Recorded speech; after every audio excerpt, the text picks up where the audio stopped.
musical Rachel Platten bringing us in for the first panel event of Women's History Month. So welcome everyone. My name is Jason Grillo with Air Miners. It's a pleasure to see you all here today.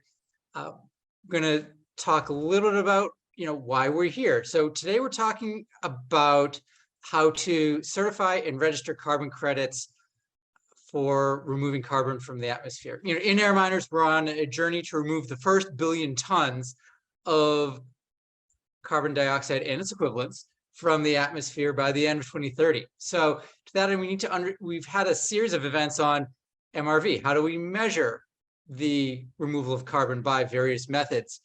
And you can take a look at our Air Miners YouTube channel to check out those past episodes. What we're doing today is figuring out, okay, now that you've removed the carbon, how do you certify it? How do you account for that? How do you broadcast to the world that yes, this is a unit of carbon that has been removed? And there's various methods of doing that with advantages and challenges with each. We're going to unpack that today from the perspective of a carbon removal company in the form of Planboo, a carbon removal buyer in the form of Patch, and a carbon removal certifier in the form of Puro. And the goal here is to understand that so that you can apply that in your day-to-day.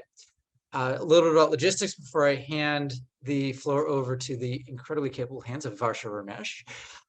The event is being recorded. It's going to be put on our YouTube channel, so take a look if you have to leave early. Please stay on mute. While we're going through this, we're going to do our typical panel event for maybe 45 minutes or so, then hand it over to you to do Q&A. Or I'll do the Q&A. If you have a question, please put it in the chat, and we'll try to get to you for you to unmute and answer your question for the last maybe 10 or 15 minutes. I'll come on with some last minute announcements at the top of the hour. Then 60 minutes from now, we'll stop the recording, and that'll be the conclusion of the main part of the event. Feel free to stick around after that for our post-event networking managed by Danny Lopez, who's a volunteer with Air Miners. So that'll be breakout rooms to talk through the content that we just saw. Everyone's busy, so don't feel like you have to, but it's a really fun way of getting to know each other, not just know of each other, if the terminology makes sense. So without any further ado, I just want to say thank you again for coming and hand things over to Varsha to introduce our panel. Varsha, please.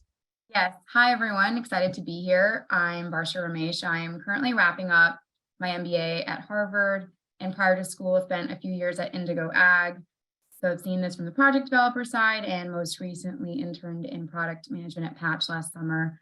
And excited to have 3 awesome panelists here today. So I'll hand it to Priya to introduce herself, and then we'll get into the questions after the other folks have introduced themselves. Thank you. Thanks, Jason. Thanks, Varsha. Hi, everyone. I'm Priya. I'm COO and co-founder of Planboo, and we're on a mission to unlock billions of carbon removal credits in tropical regions. And we do this by providing the tools, the training, and technology to scale carbon removal in these regions. Happy to be here. Maybe I'll hand over to Roosa. Yeah, thanks, Priya. And thank you, Varsha and Jason, for the invitation today. My name is Roosa. I'm the carbon crediting manager at Puro Earth. We're the world's leading carbon crediting platform for engineered carbon removals. And our mission is really to mobilize the economy to reward net negative emissions. Yeah, and we're a Helsinki-based startup, and we are backed by NASDAQ. And yeah, personally, I have a passion for reversing the effects of climate change. I was the 5th to join Puro back in 2020, and so far it's been a very exciting ride. So very nice to see you all, and thanks for having me. Cool. Super happy to be on the panel. I'm Robert on the Carbon Partnerships team at Patch. Patch is the platform that is scaling unified climate action. We basically help businesses both on the carbon removal side of the market, but also businesses looking to take climate action to embed solutions within their broader business and offer solutions to their customers. work with a lot of different folks that I see on the call. So exciting to see some familiar faces and some new ones, and also with Priya and Roosa in all different capacities. So thrilled to be on and looking forward to a good discussion. Thanks, everyone. All right, so let's get started. One of the key questions we heard from a lot of folks when they enrolled for this event is just to better understand why certification. So Priya, I thought we could start with you. How did you think about your decision to certify credits at Planboo? Was it an obvious yes? And what were some of the options you considered at the beginning of this decision? Yeah, for sure. Well, I'll start by saying when we first got into this, we were focused on the carbon removal, on the climate action. That's why we got into this game in the first place. And to be honest, we didn't really believe in carbon credits. We were really caught up in kind of the failures of it rather than what we're focused on now, which is how to make it better. So at that beginning stage, it was really about getting a project underway. It was only later really through engaging with buyers that we understood how key certification is, which it makes sense, right? Because it's all about third-party auditing, is being able to evidence that, you know, quality, integrity, carbon removal is taking place. So yeah, around, I think, November 2021, we spoke to Robert Hoogland, who's a climate advisor for Milky Wire and Klarna. And he actually recommended the European Biochar certificate to us. So we've gone through the EBC and actually through the CSI to become certified. And that's been really good for us because we've been able to work with smaller size projects to get them off the ground. And been able to now later, as we scale up our projects, both in terms of volume and the type of kilns that we use for the biochar production, we're now working with Puro as well. So yeah, for us, it's been really important. And we're understanding now that, especially in the regions that we work with, having very well-known and quality certification is key. How did you know EBC was high quality enough certification for what you're doing? Yeah, so I mean, so the European Biochar certificate, it says it in the name, right? So they are biochar specialists. Everything they do is backed by science, and that's super important. So we could kind of vouch for its robustness in that regard. It was also a question of timing too. So we knew that buyers via Milky Wire, buyers are buying off EBC. So that was one checkpoint. We saw that they had robust science behind it. And then the third thing is when we looked on the market, what else was available, given that we were working with lower kilns and the Contiki, lower technology kilns. The Vera methodology wasn't out at that point. So this is not that long ago, but it feels like it. You know, this is the end of 2021, and we were quite limited with our options. So I'm pleased to see that there's more options available now. But yeah, for us at that point, it was what was available on the market. Even at that time when we went via the EBC, the methodology that we had looked at didn't fit the standard. So that's what led us to actually developing our own methodology and working very closely with the EBC to come up with something that fit within the standard. And as a result, we've kind of co-created with them the global artisan C-Sync standard, which we can get into a bit more later. Got it. Thank you. Yeah. Robert, I was hoping maybe you could share a bit about, from your perspective at Patch, what certifications you're seeing buyers gravitate towards, or if you have any recommendations for project developers trying to assess which certifications or which registries or verifications to prioritize. Yeah, absolutely. And we had an interesting discussion about this yesterday, in that as a marketplace and a more customer-facing player, Patch has to always keep an arm's length away from any attestation of credit quality, and that we don't want to be attesting to quality and then going out and selling credit. So we really separate and work with partners like Puro, EBC, others in the market to rely on their certification services.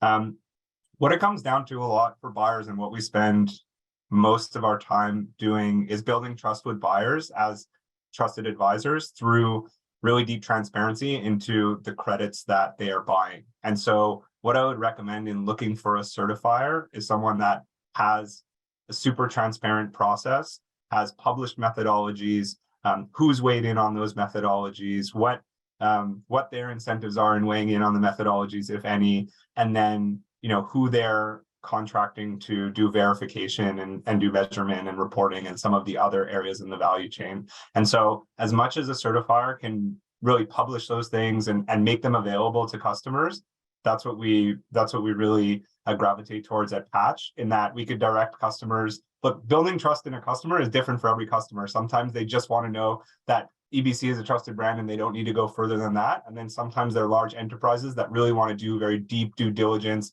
on every part of the methodology, who is the verifier, things like that. And so the more transparency you can have, the wider the net of those trust bars you can attain when in marketplaces like Patch. So transparency is key from certifiers, and we always kind of encourage project developers to work with ones that are public rather than keeping things behind closed doors or through private PDFs or things like that.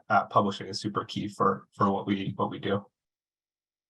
That's fair. Can you give some examples? I mean, I often hear these same criteria, but I've heard from other project developers, it's just hard to know what actually passes that threshold. Let's say not in biochar, but pick another tech type. Are there Sure. a few? Yeah, I mean, easy one for me having Rose on the call is there's a Puro methodology that's published, published for enhanced rock weathering, that's readily available and somewhere where we can direct customers to review more. Then sometimes customers want to understand who the verifier or who the accredited verifier might be for that methodology. And so I know Puro works with other players like a BioInspecta or a couple others. And I'm talking about Puro because Rose is here, but every main certifier has these types of parties that they work with and are really public about who they're working with. So that type of methodology is one. There are other ways though that project developers accomplish them themselves. Charm published their own methodology with eco engineers and just put it out into the web for customers to dig into and ask questions to and things like that. So it doesn't always have to be the same 5 or 6 names. I think they're really strong at that, but there are other ways to actually, as a project developer, take ownership of that transparency and provide it out by sharing documentation on your page and sharing it out so the world could see, and not being guarded about what methodology you're using, who the verifier is, even publishing your LCA. I think a lot of developers view this as secret sauce sometimes, but in reality, getting buyers comfortable, it's a super important step. Yeah, thank you. That's super helpful. Kind of related question. I'm curious, Rosa or Robert, if one of you could tackle this. What signals are you getting from the market on the importance of that certification stamp versus a lot of what Robert just shared around sharing the data transparently and hoping that buyers understand and are able to make a quality threshold decision on their own? Sure. Yeah. So yeah, definitely one signal that we're seeing from the buyers perspective is that they are relying more and more on getting certified carbon removal credits, that they can access and sell access credits that are placed in a public registry, such as ours. And in particular, interestingly, from the pioneering buyer's perspective, the feedback that we're getting is that now that they have sort of done the first purchases, they are now sort of seeing that it's actually really important to get those credits into a public registry, because now that the project is sort of onto the next seller, like they're selling their credits to the second seller, it's really important to keep track of those credits to make sure that there is no double counting, that we can comfortably say that this carbon removal has happened. And also, it's really good to have this information publicly available so that these credits can be assessed by other stakeholders as well, such as carbon crediting agencies, etc. So it's really, really good to have this information publicly available so that we can build the infrastructure around carbon removal credits and certification. Yeah, I think you bring up a good. Oh, go ahead, Robert. No, go for it, Varsha. I was going to actually try to pull Priya in. I think sometimes folks ask like registry versus certification. Obviously, Priya, you do, and some other registries do both. Like, did you guys have a conversation at Planboo around the order? Obviously, you pursued European biochar certification first, but how do you think about registry versus certification? Yeah, I mean, I feel like a lot of this has been, I think maybe we can all agree, we're all figuring this out as we go, right? There isn't a market standard yet. There isn't a protocol that's been put out, which is like, this is how you do it step by step. So on the one hand, it can be a bit of a test and see. On the other hand, I feel like it's a super fortunate position to be in because we're able to co-create kind of what we look at first. Just in terms of kind of the choices that we went for certification and for registries, I think we've seen that the traditional ways of doing it are maybe, or previously were better known by buyers. But what we're seeing now is with these newer protocols, they fit different contexts better.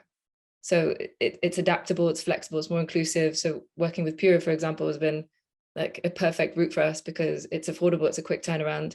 It seems like they understand that the projects that we work with are going to be different. There isn't a kind of one size fits all. So that factored into kind of the options that we took, which is, yeah, what we're doing is not off the shelf necessarily. So we needed to have people on our side and entities on our side that would be able to accommodate that. Likewise, when we started working with the EBC, we worked very closely with Hans-Peter Schmidt to be able to develop our methodology. You know, it didn't fit with what they were doing, but they were very open to say, okay, cool, well, let's try and make this work together. In the end, it meant that there was a quicker turnaround, a longer turnaround, and that it took 8 to 10 months for us to actually process all of this from start to finish. But hopefully what we've done as a result is maybe pave the way for others as well to be able to understand the steps a bit more clearly. Yeah, thank you. That's helpful. Robert, did you have anything you wanted to add on, signals from the market? Yeah, I'd say, Priya just touched on something important of just her path and how they kind of persevered and went over certain obstacles along the way. And I kind of witnessed firsthand how they actually approached some of these things that we collaborated. But what I'd say is there's different standards for different areas of the market. We talk about carbon removal as if it's this commoditized asset, but there's everything from biochar to DAC to some of the more traditional projects in the market. And there's a double or triple or quadruple standard in a way, and that buyers have different expectations for different technology types. And so biochar over the last couple of years has gone through this progression where now there are, there's processes in place in MRV, et cetera. But, someone in the chat asked about ocean technologies, and they're really lacking MRV in that space as an example, right? But it's just in a different place on the curve right now. And a lot of buyers are becoming more and more understanding of that in that, depending on what they're buying, they know that it's a different stage of technology. They're contributing to catalytic growth in those areas. And so I don't want, biochar to be the only curve that we really talk about. As long as you're pursuing and moving along the MRV trend in different areas, that's kind of what buyers are really, really expecting in a lot of cases. Thanks, Robert. Yeah, we're getting a lot of questions from the audience on the how, and so I'd love to shift our discussion in that direction.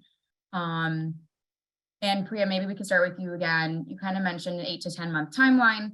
Like, what steps did you take even before you perhaps started to think about certification? And then once you did, like, what were the big milestones you hit along that journey? Cool. So as I mentioned before, and as Robert touched on, we didn't take the most straightforward route. But yeah, we actually started with getting our project proof of concept up and running. As 3 co-founders, we went out to Sri Lanka. We were there on the ground, like day in, day out, trying to understand exactly how we could get a project producing quality biochar up and running. It was then through working with the partnerships on the ground, we started thinking about the buyer side of things and what trust or what assurance would the buyers need, but also on the producer side. They want to also make sure that we know that we can sell our credits to credible buyers at the end. So that definitely got us thinking about certification. As I said, after Robert Hoogland gave us the suggestion for the EBC, we went to them, we presented what we were doing. They said, it sounds great, but we currently don't work in your domain, which was with Kontiki kilns in tropical regions with a certain size of landowner. So encouraged us to kind of do it ourselves, which we did. And yes, it took a bit longer, but as we said before, that's kind of hopefully now informed guidelines, which will be more inclusive and available to everyone. So after that, then you can kind of onboard your project in such a way. And at that stage, it was important to submit key information. So your due diligence, such as where your biomass comes from, in what quantities, is it sustainably harvested, to be able to evidence that you've got solid training practices, best practices happening on the ground. You have to get your kiln approved as well. There's certain lab analyses that we have to submit to make sure that we've got the right specifications. So all these kinds of detailed information that we had to submit. It was also really important that we had a robust LCA. To date, Planboo have been doing their own internal life cycle analyses. You can also get them third-party approved as well. And then you need to be part of a public registry. So yeah, we've chosen to list our credits with Carbon Future. Carbon Future actually use CSI, Carbon Standard International's registry. And then all of that it's really important that you then get a third-party verification. I think this is like the cornerstone, really, to be able to bring all the pieces together, is to be able to show the likes of Patch, the likes of Puro, and for others that, you know, we've got this this quality third-party verification. Along the way, where did you look to for guidance on, like, what's a good LCA? What does high quality mean? Like, was it mostly advisors, or where else did you go? Yeah, a lot of advisors. Thankfully, in the team, we have that LCA, you know, expertise as well, which is really great. But we worked very closely with Hans-Peter Schmidt. So he's the founder of the EBC and the Inthaka Institute, and he's also affiliated with CSI. And he's almost been like a consultant, and we've been able to do a lot of back and forth. So with the methodology that took, you know, I think between 8 to 10 months, there was a lot of back and forth, and he's kind of the godfather of Varsha. So we were able to really kind of drill down into making this the best methodology possible. So he was a great like avenue for us. In general, though, I would say we could do better at having this knowledge hub, a place where people actually come together and share learnings, because at times it did feel like we were just looking around and not able to find clear answers. So yeah, I think over time, what the whole kind of sector could do with is like a centralized place where people can come together and learn off one another. Yeah, I mean, Rose, I'm curious your thoughts. It sounds like at Pure Earth, obviously I haven't worked on a methodology with you. That's some of what you cultivate. And so I'm curious if you can just share maybe what this looks like more generally, if you're any project developer in the engineered space, and how you sometimes help with those key decision points along the way. Yeah. Yeah, sure, happy to. So yeah, and thanks Priya for that description of how your project, how you did things with your project. It sounds really quite familiar. So so at Puro we have developed methodologies for engineered carbon removals. One of those methodologies is for biochar, but we have other methodologies as well, such as enhanced rock weathering or geologically stored carbon, carbonated building materials, etc. And our perspective to verifying these projects is sort of what we saw when we started this company back in 2019. We saw that there were two sort of big things that were hindering these early stage carbon removal projects to sort of get credits and get their projects off the ground. And one of them was cost related to methodology development. So that was one big thing. And then second big thing was cost related to third-party verification. And to tackle this, we sort of started to develop methodologies that can host a number of different projects. So we don't have project specific methodologies, but rather methodologies that can host various different projects. And we carry the cost for the third-party verification. We issue a CO2 removal certificate, or CORC as we call it for short, which represents 1 metric ton of CO2 removed from the atmosphere for at least 100 years. The process is sort of relatively simple. The key principle is that the projects, or the suppliers as we call them, they present us with the evidence that they have a net negative product. So in the case of biochar, this might mean that they have a life cycle assessment ready, or lab results. We need to know what sort of feedstock they're using, etc. So they bring us this evidence of their net negativity. And then we sort of review that, make sure everything is okay, make sure the production is up and running. And then we send a third-party verifier to their production sites, production facility. And the compliance to the Puro methodology is checked by the third-party verifier. And once a project is through that process, we're then able to issue a CORC, a CO2 removal certificate for per metric ton of CO2 removed. So so we really do see that having these third-party verifiers, audit partners, is really a key element in getting these CORCs issued and verified. And what does that timeline look like from I approach Puro. I have some evidence, let's say, of a net negative product. You give feedback, we review it, and then get to issuing a cork. Yeah, so it really depends on the project. So so generally speaking, a cork is an ex post credit. So we issue against production that has already taken place. So ideally, when we sort of start looking into booking auditors, you have some stable production that we can then verify.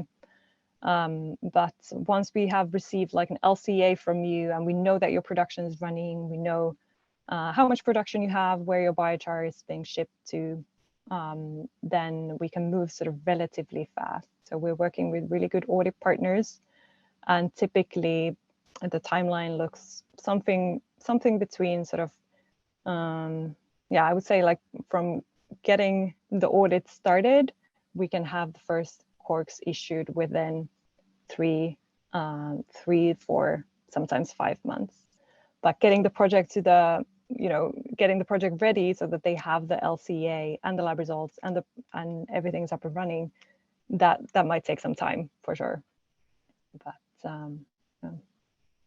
yeah, on that, a lot of folks have asked, when should we start thinking about this? Robert, I know you had a point of view. Do you want, or Rosa, both of you, I'm curious your thoughts. And when you start thinking about it, what are the key first steps folks should be taking? Yeah, and I mean, I could start off with the when. I know we talked about it yesterday as a team. I think should be at the outset. It's kind of like part, it is part of the project development process. I think that a lot of people view like, let's take carbon out of the air and prove that out, and then figure out how to wrap it in certification later. And then there are certain timelines associated, and it can really delay the project. But also it should be part of the design process, in that if you're going to build something that you can't then get certified, it's, it'll be problematic when it comes time to commercialize with buyers. So in the same way, you might not buy Advil out of a Ziploc bag, because you don't trust it and you don't know what's around it. It's like you wouldn't buy carbon removal that hasn't had any sort of verification or certification that's around it and demonstrates it. And so I would say right at the project outset, I would actually even go a step further from the patch side, in that some of our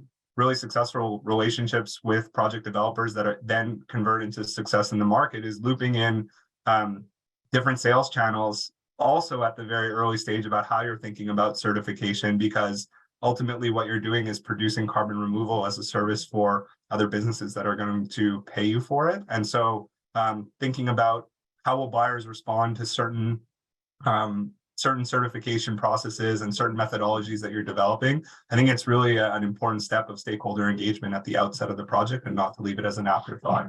So in terms of first steps, I'd probably defer to Rosa. She's more steeped in it than I am, but I'd say it's never too early to start those steps of certification and buyer engagement. yeah, sounds good, definitely. So yeah, we're sort of working with projects from various different stages. So we're both engaging with very early stage suppliers who don't have a facility up and running yet, or not even close to that, who are looking for funding, etc. And then we're also working with projects who are up and running, ready for verification, etc. So yeah, really we try to help suppliers from the different stages that they might be in. But in terms of sort of verifying and certifying projects, once the project is sort of up and running, there is some production, then we can start looking into actually doing a third-party verification and getting some corks issued to a project. So yeah, there's that. I have a question for all three of you. I think obviously maybe Priya, you can jump in first. I think Robert earlier mentioned we've seen this wave of biochar going from a little bit more nebulous to more standardization, or more. There are a couple of certifications that have come on the market recently. For folks that are working on project technology that, like, they look at the market, there's no methodology today. They don't really know who the one point person is that's the thought leader in their space.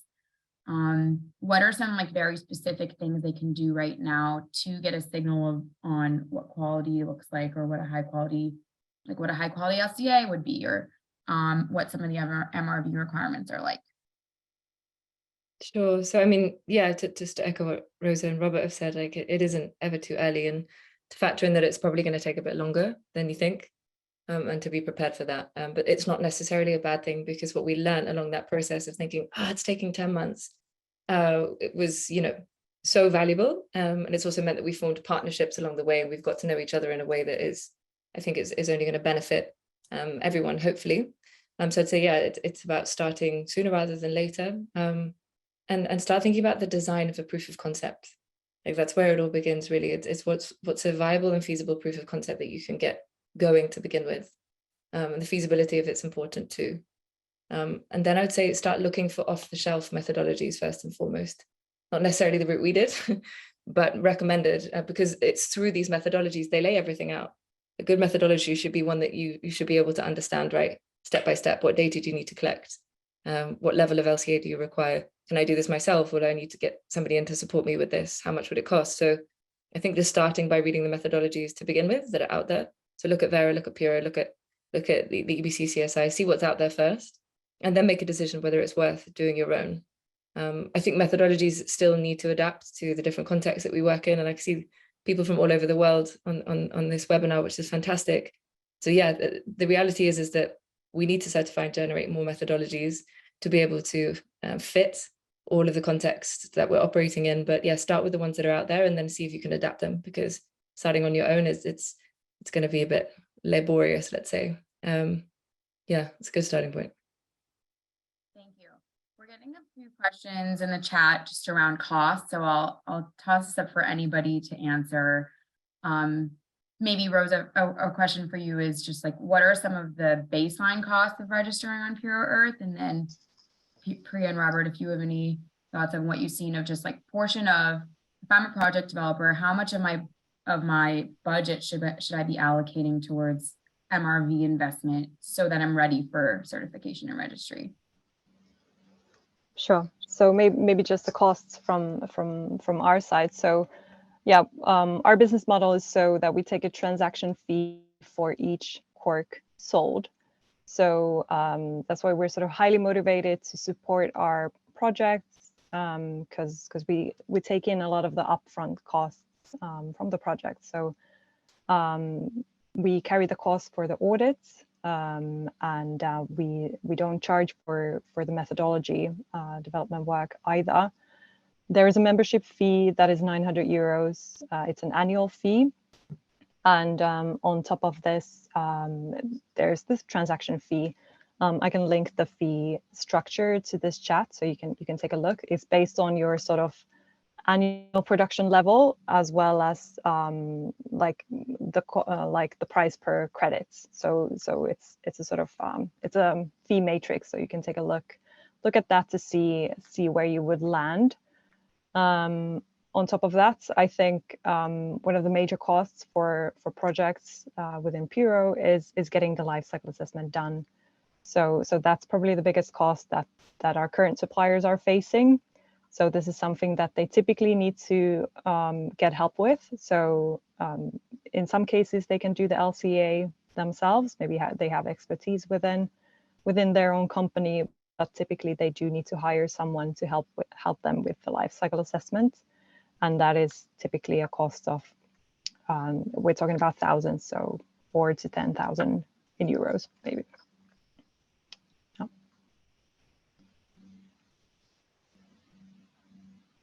Robert, have you seen anything? Do you have any other kind of reference ranges from folks that you were working with at Patch? I don't have like a good perspective on what it should cost or how much to invest. I think like what you touched on, Varsha, was an interesting strategic decision for project developers. I don't know if you meant to do that, but like you could invest if you are in a really innovative, pioneering ocean carbon removal technology. You could be investing a lot of money into developing the MRV and getting certification and developing processes your own, because down the road that'll be a competitive advantage and something that is really, really unique to your business. Whereas you could invest less because it's a path that, you know, Priya did all the hard work, like, you know, to pave the way for you, and now it's more well understood. So I would actually just think about what is like a differentiator for each business, and then whether that is a differentiator, and I would pick apart the different parts of whether it's like, you know, geospatial mapping of your project, and whether that is something interesting, but all the way down, and maybe that's a differentiator, but maybe actually just like a tracking mechanism and a registry is not something that's going to differentiate your carbon credit solutions, and therefore you would go with, you know, there's a number of different just tracking solutions that are out there when it comes to displaying carbon credits and delivering them. And so maybe that's somewhere where you invest less and do a lower cost solution. So there are things that are rolled up all together. I mean, Puro provides all these services and it's all together, or you can start to pick apart and say, I really want to go here and not here, but it's up to you whether it's one bucket or not. I'm not sure if that makes sense or answers Varsha. Yeah, I think it's a great point that it's a strategic decision, and it sounds like a strategic decision. Priya and the Planboo team made a certain decision. They made a decision in one direction on that. So, yeah, thank you. I think we're ready to shift to some Q&A from the audience. I know there's a lot in the chat, and Jason has a few folks teed up, so I'll hand it to him, and I think he'll ask folks to unmute. If you're asking a question of a specific panelist, please make it clear. If not, I can suggest someone, or if someone on the panel will just jump right in. Thank you. Yeah, thank you, Varsha, and thanks for the panel to you for an excellent discussion. Mary Rodley, you had a question to the panel. Yeah, thanks so much, Jason. And thanks, panelists. It's been really informative. I'm curious to get your advice on the verification and certification process that would support a prior purchase agreement. There's a couple other questions in the chat, and you mentioned the pre-cork Roosa that Puro offers. But can you elaborate a little bit on like what goes into the verification and certification of that type of pre-cork, and how is it different than the actual cork? Sure.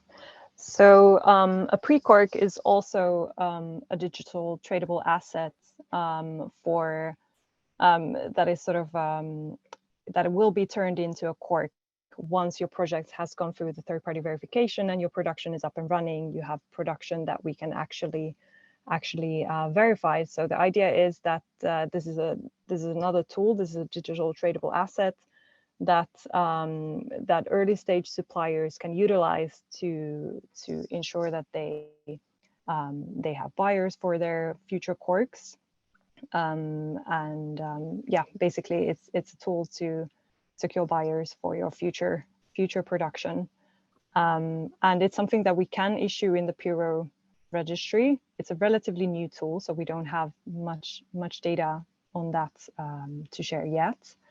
But in order for a project to be eligible to receive pre-corks, they need to go through a technical and commercial validation that is done by the Pure Earth Funding Solutions team. So it's a process where we sort of, we take a look at the sort of technical side of things, make sure that your project is removing carbon from the atmosphere and it fits within one of the methodologies that we have. So typically we do need to see a life cycle assessment of the project. And then on the commercial side, the funding solutions team is sort of looking into the commercial side of things, basically what sort of, how you're standing on commercial terms as well. Yeah, so it's an exciting tool, but it's still sort of relatively new to the company as well. So as I said, we don't have that much data to share, but we're hoping that with this tool we'll be able to sort of accelerate carbon removal even further and help these sort of early stage projects to take off. Got it. Thank you. Shannon Geiger, you had a question. Yeah, hi. I'm relatively new to this space, so this might be an amateur question, but one of the things I was trying to understand as we were talking about corks was what competition does Puro Earth have with other certification bodies, and are there discussions to collaborate on a singular certification method? Or if perhaps that's a little bit further down the line, why would one want to choose Puro Earth over other certification methods? Thanks. Sure.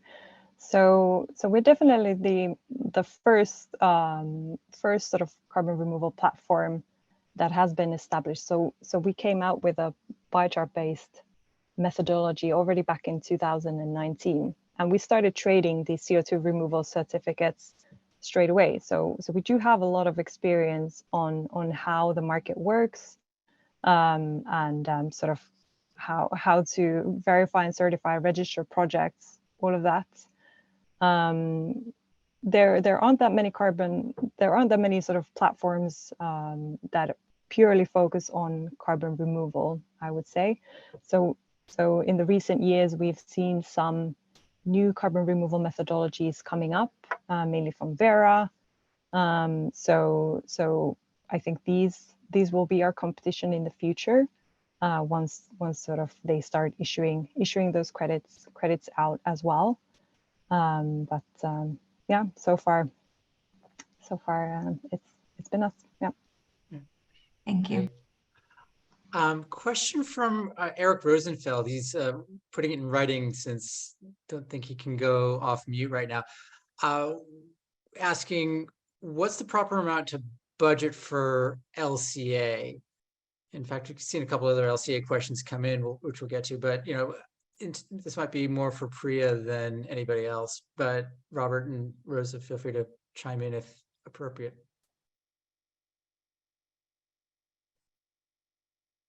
Yeah, sure. So given that our LCA, as I said before, we did internally, ours was about $5,000. And we did that together with Hans-Peter Schmidt from the EBC, or rather it was reviewed by him. So we were able to kind of keep it within a kind of close network. I'm sure that that price can vary considerably, but if you do have that expertise within your network, well worth leveraging it, I think.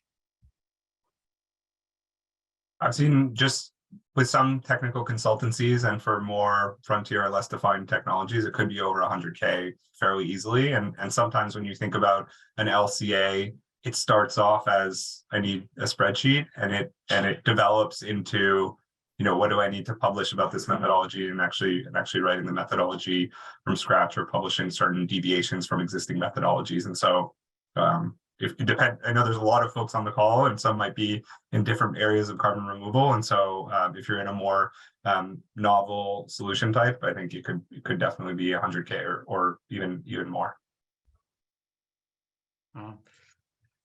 Got it. On the question of LCA, Teresa Garrison, are you able to unmute?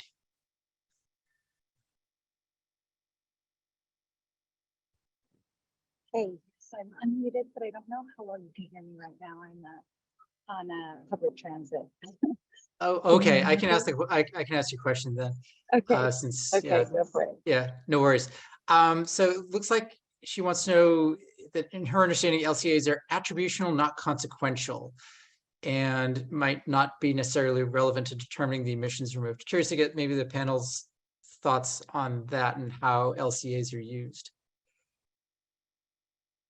Yeah, I mean, I think our LCA, as well as just being like a required piece of documentation, really shows that we understand projects step by step, that everything involved kind of start to finish. And for us, I think it's useful to do that now as we onboard additional projects to make sure that there's a robust LCA there. It kind of just is a leveler of trust here. And because we started this manually before we introduced the digital part of our solution, we've been able to kind of map at each step of the way. So so for us, I would say that it's a useful piece of, or a useful part of the methodology.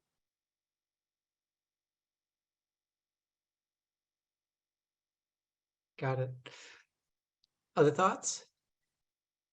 Robert or Rosa? I'd say, I mean, going back to one of my earlier points around transparency, like you might feel like it's something that you want to keep really internal and again, part of secret sauce. As as much as you can make it not a messy spreadsheet, but something that can actually be exposable to a potential customer as they're doing due diligence is critical. And you know, a while ago, before working in carbon removal, I was in management consulting, and we always were trained to build models as if the client was going to see them. And I would say I probably did that 1 out of every 5 times, but I was pretty happy in that one time that I did it, because you never know when it's going across the table to facilitate a conversation. So yeah, I would make sure that you have the end customer in mind as you're building these things and making the different elements of it exposable. Got it. Cool. Jason Huff, you just put something into the chat about trends beyond certification that buyers are looking for when they make purchase decisions. They're looking for certain types of projects, geography. Jason, are you, do you want to elaborate on that if you can? Yeah, this is coming from having watched a couple of Patch's webinars. And Robert, this may be directed to you, but if others have got thoughts too, I'm just curious about patterns or trends you see as buyers are looking to buy, you know, to buy credits. What beyond just certification are they looking for as far as additional information? Are there patterns and trends as far as people being interested in particular projects, you know, location, etc.?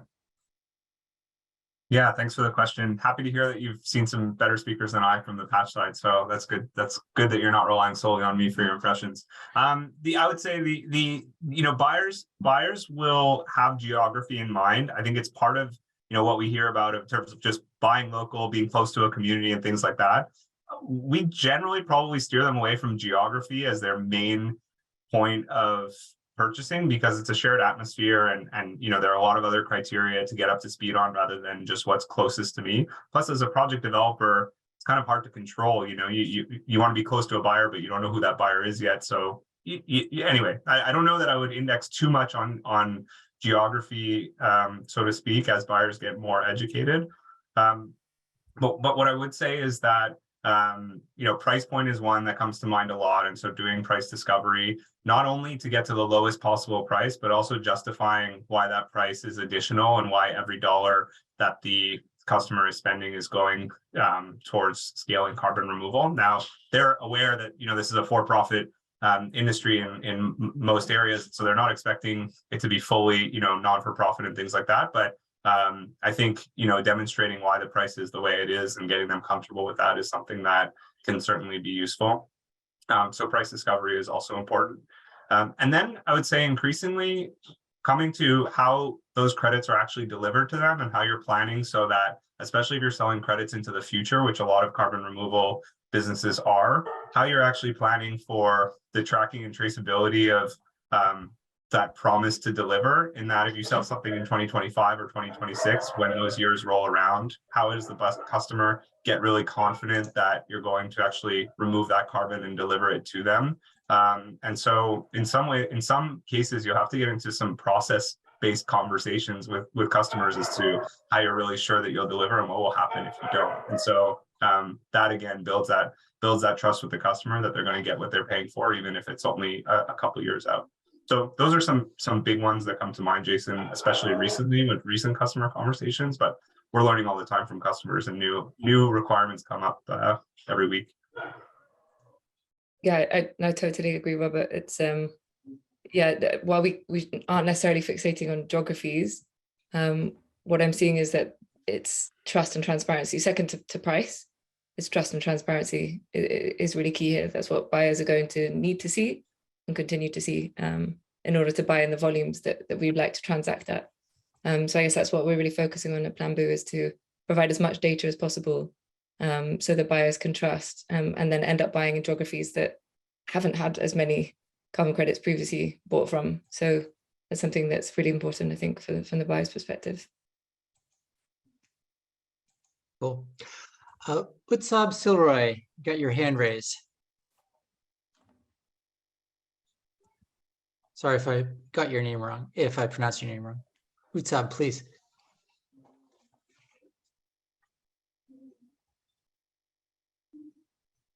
Oh. Nope. Looks like in the chat, Utseb had a question about where corks can be sourced from, particularly if you consider projects in India. This may be a little bit more directed toward Rosa. Sure. Yeah, so we're a global carbon removal standard, and we have verified projects from all over the world. We haven't completed any verifications in India as of yet, but we do have some projects in the pipeline. So yeah, we do have the sort of readiness we have the audit partners to verify projects in India. So assuming that the project meets the requirements that are listed in the methodology, yeah, no problem. Okay. And Scott. Good morning, great panel, great questions. I just have one quickly. I'm wondering specifically for Rosa, if Puro has ever considered or would ever consider credits minted from other greenhouse gases from CO2, methane, N2O. I'm not sure if any of those play into the protocols that you have for things like biochar as well. Sure. So yeah, our focus is really on carbon removals at the moment. So we don't credit any emission avoidance type of things or anything like that. So far, the focus really has been on carbon dioxide in particular, and I'm not aware of any sort of plans within the methodology team to sort of start adding other types of methodologies in place as of now. So far, the focus is purely on carbon removals, and in particular, getting CO2 out of the atmosphere. Got it. Thanks. Thank you. Scott Thompson. Hopefully Hi, thanks. Please.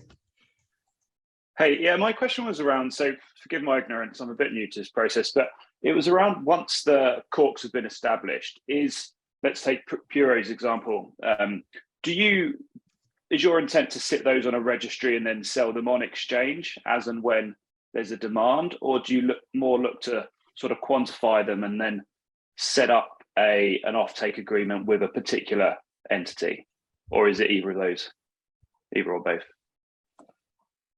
Sure.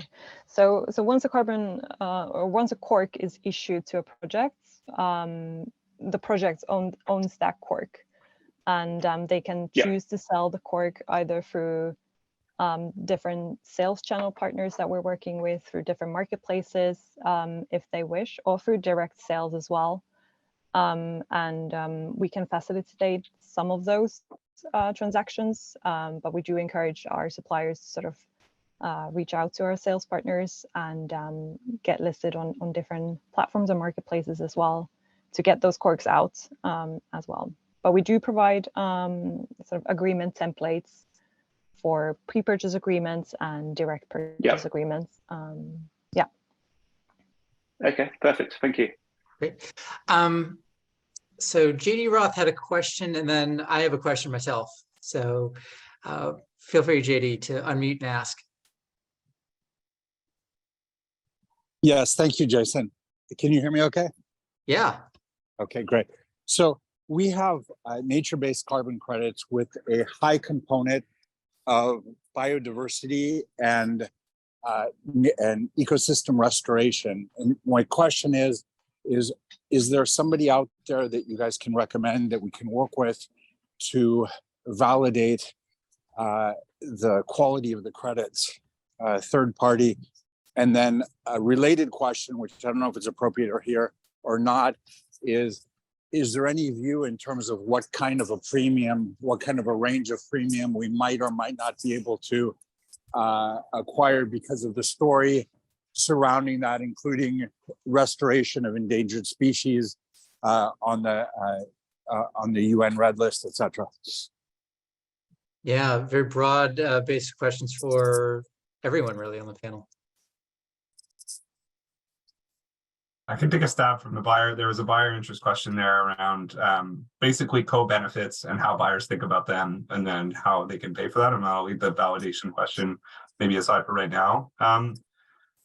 I think in the more traditional area of the carbon market, there's been a lot of analysis on terms of like mapping specific UN SDGs that are tied to credit types to sale price and whether there's correlation there.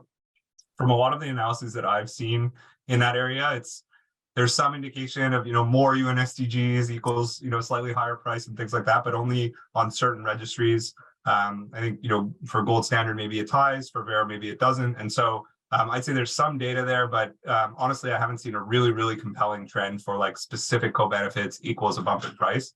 In the carbon removal market, I mean, there's credits out there everywhere from, in really carbon removal long-term storage, like maybe at the very low end, $80, $90 a credit, and then all the way up to thousands of dollars of credit. And so it's a really big range, depending on things like we talked about geography, proof of MRV, different things like permanence and additionality. And so a lot of those big criteria are bigger drivers from what we've seen than specific co-benefits, but certainly telling the story of the co-benefits, like all the things that Priya's project with Planboo actually brings to market, like telling that compelling story certainly warrants the price that people are paying for it and how the story resonates with people and customers. But I don't know if specific UN SDGs or biodiversity elements or something that we could say, okay, your credit should be $38 or your credit should be $65. It's not quite efficient enough yet in the market today when it comes to this type of segment. Yeah, just to weigh in, thanks a lot for that question, because it's integral, as Robert was saying, to kind of what we're doing at Planboo, and we have faced those frustrations where it's not only being able to showcase the story of the co-benefits. We don't even really want to be calling them co-benefits. They're as essential as the carbon removal itself. The reality is they're still a nice to have. I'll be completely honest.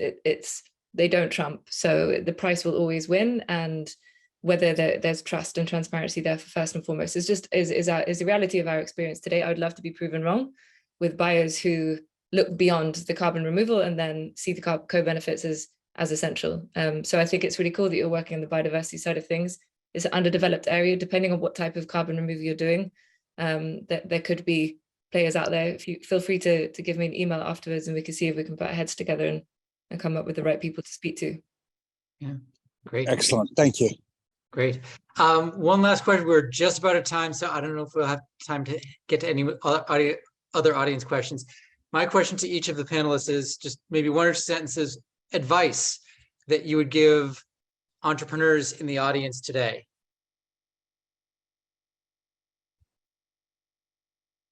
On certifying and working with registries, just super quick, lightning round. Sure. I'd say, yeah, go ahead, Rosa. Yeah, no, just super quickly. Yeah, I was just, once you're sort of developing your projects, I would just really encourage you to sort of keep the verification data needs in your mind. So when you're sort of planning your projects, developing the LCA, setting up your production, sort of make sure that you have you're sort of able to produce data that we can verify. So where we have data, that is something that we can audit and verify. And if we don't have that data, if we can't, for instance, access your production records or your shipping records, or we can't see what's happening with your emissions, then that becomes very difficult to verify. So I would really keep the sort of verification and the audit partners on the back of your mind, and the verification data needs as well. Cool. I'll add quickly stakeholder engagement. We touched on it already, but I think as an early developer, engaging different certification bodies, verifiers, certifiers, and marketplace players and channel partners and customers directly is going to be critical to building up the right certification solution that'll resonate in market. Ooh, yeah, and I would weigh in and just say, start, build a team of people behind you that are values driven as well. I can see a path with which we go down a route where, I think Robert mentioned it, where people are just covering up what they're doing and we're trying to scale, but for our own benefit. And this is not the point. We don't have time for it. And it's not the reason why we're all here doing this. So I'd say, let's learn from each other. Let's collaborate. Let's connect. Let's share as much knowledge as possible. Yeah. And that's one of the reasons why we have air miners. So to that end, shared a link to apply to our Air Miners community, and also the speaker emails in case we didn't get to your questions today. Lots of really great stuff. Thank you, Varsha, for some excellent moderating work today. And thank you, Priya. Thank you, Rosa. Thank you, Robert, for taking the time with us today. We're going to close the recording now. So this is the end of our formal program, but we'll continue with post-event networking in a moment. Our next event is going to be in about 3 weeks' time. We're going to be talking about MRV and how that's a vehicle for environmental justice efforts with a very interesting panel. Still working out some of the background, specific dates and times. I can't share the link yet, but be on the lookout. Keep eyes peeled for that very interesting event. And until then, I wish you all the best in removing that first billion tons of carbon dioxide and its equivalents, because we had a couple methane questions from the atmosphere. And my chart's giving a fist pump. So thank you, everyone, and look forward to a time when our paths cross again. Thanks.